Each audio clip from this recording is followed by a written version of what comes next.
तो पुजारी शंभू शर्मा का शव पिछले 7 दिनों से अलग अलग जगहों पर रखा हुआ है, मगर उनका अंतिम संस्कार नहीं किया गया, जबकि हिंदू धर्म के मुताबिक मौत के 4 पहर बीतने तक अंतिम संस्कार हो जाना चाहिए। लेकिन मृतक पुजारी के परिवार वालों और इलाके के लोगों का आरोप है कि उनकी मौत के पीछे बड़ी साजिश है। इल्जाम लगाए जा रहे हैं कि मंदिर की जमीन की वजह से पुजारी शंभू शर्मा की जान चली गई। तो जयपुर आगरा हाईवे के पास एक बार देख लेते हैं उनके पास क्या क्या संपत्ति थी। 2 बीघा जमीन की जो इसकी मार्केट वैल्यू करीब 2 करोड़ रुपए बताई जाती है। इस जमीन की जबरन रजिस्ट्री कराने के आरोप है। 8 लाख में 2 करोड़ की जमीन खरीदने का भी आरोप है। शिकायत के बावजूद पुलिस ने कार्रवाई नहीं की। अफसरों से भूमाफियाओं की मिलीभगत का भी आरोप लगाया जा रहा है।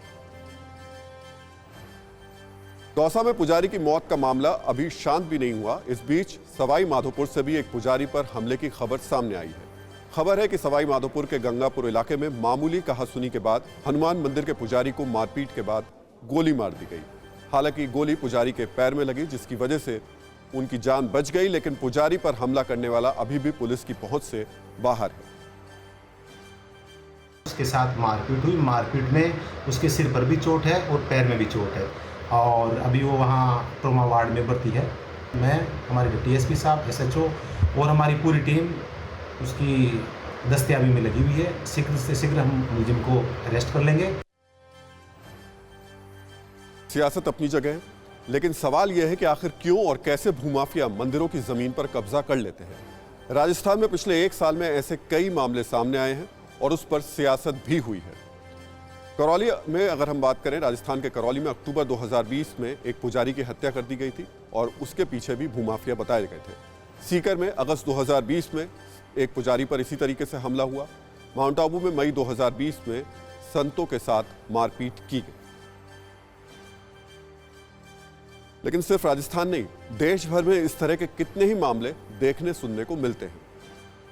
और अगर आप उन मामलों को भी देखना शुरू करें तो देश के अलग अलग राज्यों में तस्वीरें आपको उसी तरीके की नजर आएंगी। चाहे वो महाराष्ट्र हो, जहां दिसंबर 2020 में औरंगाबाद में पुजारियों पर हमला हुआ, चाहे 2020 में नांदेड़ हो महाराष्ट्र का, वहां पुजारी की हत्या कर दी गई। कर्नाटक में सितंबर 2020 में मांड्या में 3 पुजारियों के शव मिले। उत्तर प्रदेश में अगस्त 2018 और अक्टूबर 2020 में करीब 20 पुजारियों की हत्या हुई इस पूरे वक्त के दौरान। अब आप समझिए, साधु संतों को लेकर सियासत के मामले ने तब से और ज्यादा तूल पकड़ना शुरू किया जब महाराष्ट्र के पालघर में 2 संतों को भीड़ ने पीट कर मार डाला। और इसे लेकर हिंदू संगठनों समेत राजनीतिक पार्टियों ने भी खूब बवाल किया। मगर इस हंगामे और बवाल का क्या फायदा हुआ? क्या दोषियों को सजा मिली? इस रिपोर्ट में देखते हैं।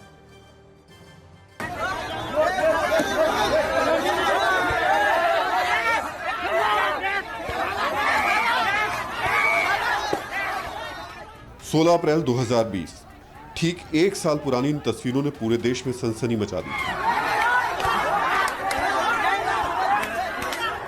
2 साधुओं की सरेआम हत्या ने सियासी गलियारों में नई बहस छेड़ दी थी।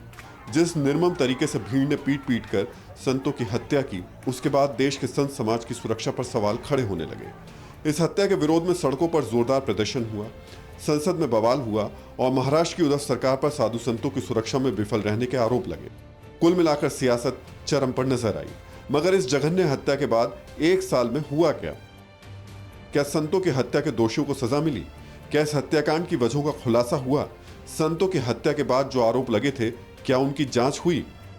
जवाब सुन लीजिए। पालघर कांड के 115 आरोपियों को जमानत मिल चुकी। 12 आरोपियों को नाबालिग होने के कारण छोड़ दिया गया है, जबकि 100 से ज्यादा आरोपी दूसरे कारणों से कोर्ट से छूट गए हैं।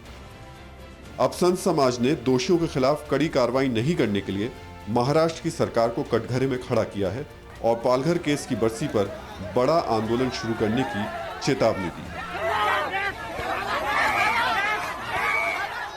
परवाह देश की, सोमवार से शुक्रवार रात 10 बजे TV9 भारतवर्ष पर।